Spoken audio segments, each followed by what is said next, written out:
دیکھیں اعلیٰ حضرت امام اہل سنت سے سوال ہوا کہ قرآن کو اگر کوئی بلند آواز سے تلاوت کرتا ہے تو جائز ہے یا ناجائز ہے؟ اعلیٰ حضرت امام اہل سنت نے ارشاد فرمایا جائز تو ہے، لیکن اسے خیال رکھنا ہوگا کہ کوئی سوتا ہوا بندہ تکلیف کا شکار نہ ہو رہا ہو، کوئی بیمار بندہ تکلیف کا شکار نہ ہو رہا ہو، کوئی نمازی ایسا نہ ہو جس کی نماز میں خلل واقع ہو رہا ہو۔ اتنی تاکید، جب قرآن کی تلاوت پر اتنی تاکید ہے کہ سوتے ہوئے بندے تک آواز نہ پہنچے تو نعت خوانی میں ہم کیسے اجازت دیں گے کہ اتنے بڑے بڑے اسپیکر لگاؤ اور رات کو 3 بجے نعت چل رہی ہے اور سامنے کینسر کا مریض بیٹھا ہوا ہے جو سو نہیں پا رہا؟ اس سے یہ عشق رسول اور میلاد کا صحیح طریقہ نہیں ہے۔ نعت کی آواز صرف وہاں تک پہنچنی چاہیے جہاں تک سننے والا بندہ ہے۔ ابھی یہاں اگر محفل ہو رہی ہے، اس 4 دیواری سے باہر جانے کی اجازت نہیں ہے۔ باہر اگر کوئی کام کر رہا ہے وہ ڈسٹرب ہو رہا ہے، کوئی سویا ہوا ہے وہ ڈسٹرب ہو رہا ہے، تلاوت پر منع کیا گیا تو کیسے؟ حضور کا عمل صلی اللہ علیہ وسلم کا عمل مبارک ہمارے سامنے ہے۔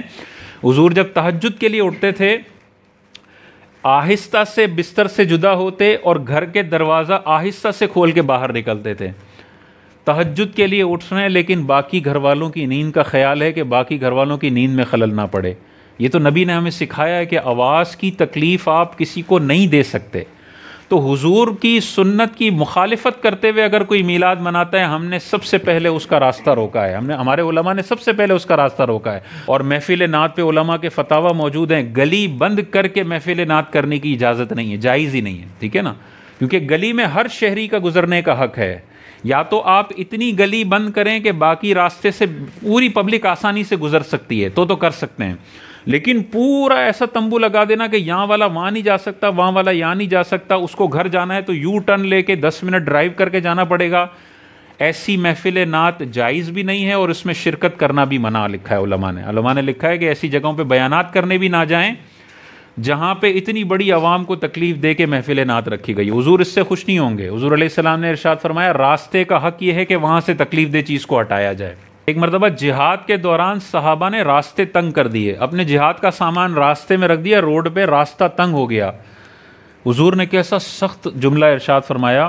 حضور نے ارشاد فرمایا کہ ان لوگوں میں اعلان کر دو کہ جس نے راستہ تنگ کیا اس کا کوئی جہاد نہیں ہے۔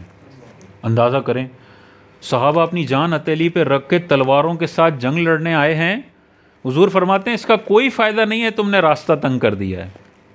تو کتنی زیادہ تاکید ہے، تو کیسے اجازت ہو سکتی ہے کہ آپ 25 منٹ کا ٹریفک کر کے نعت خوانی کر رہے ہیں اور باہر لوگوں کا ٹریفک کی وجہ سے پیٹرول جل رہا ہے، ٹائم ضائع ہو رہا ہے اور وہ اندر بیٹھے لوگوں کو گالیاں دے رہے ہوتے ہیں بعض اوقات۔ تو یہ تو حضور کو خوش کرنا نہیں ہے۔ گھروں میں ہونی چاہیے یا تھوڑا خرچہ کر کے ہال میں ہونی چاہیے، گلی بند کر کے اگر کی جاتی ہے یاد رکھیے اس میں نبی کو خوشی نہیں ہو رہی ہے۔ ہاں 2 روڈ ہیں اور آپ رات کو 11 بجے کرتے ہیں اور آپ کو پتہ ہے یار اس وقت ٹریفک کا فلو اتنا ہے کہ ایک روڈ سے بھی کام چل جائے گا، اور آپ اجازت لے کے باقی ایک روڈ پہ کرتے ہیں کہ ٹریفک کا فلو چل رہا ہے، تو ٹھیک ہے، پھر تو میرا بھی حق ہے نا، وہ روڈ میرا بھی ہے، حکومت نے میرے لیے بھی تو بنایا ہے، تو اگر میں تھوڑی سی محفل کر لیتا ہوں تو ٹھیک ہے۔ لیکن یہ روڈ اس طرح سے بند کرنا کہ 1 گھنٹے کا ٹریفک ہو رہا ہے، لوگ گالیاں دے رہے ہیں، لوگوں کا پیٹرول ضائع ہو رہا ہے، میلاد کا جو تقدس والا ہمارا ایک تہوار ہے وہ بدنام ہو رہا ہے، یہ تو سارا اس بندے کے نامہ اعمال میں گناہ ہے۔ جب وہ باہر گاڑی کھڑی ہوئی ہے نا، پل پل اس کے نامہ اعمال میں گناہ کبیرہ لکھا جا رہا ہے۔ بندے کو تکلیف دینا کوئی معمولی بات نہیں ہے، اندر چاہے نعت چل رہی ہو لیکن باہر تکلیف دینے کی وجہ سے نعت کا ثواب تو ملے گا لیکن گناہ کبیرہ اس کے نامہ اعمال میں اس سے بڑا لکھا جا رہا ہے۔